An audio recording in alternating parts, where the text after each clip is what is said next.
Hi guys, welcome back to my channel. Today I'm going to talk about Neema Aloy and Minnie Dlamini.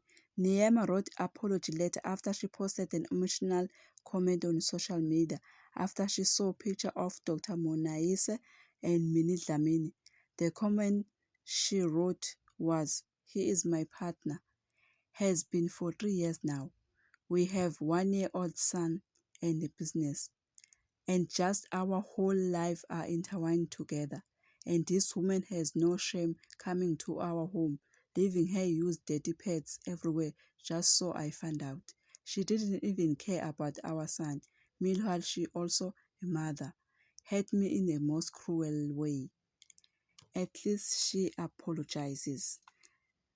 On the apologize letter, the part that touching me most is that I also apologize to Minnie, even though she was a part and a parcel of my betrayal.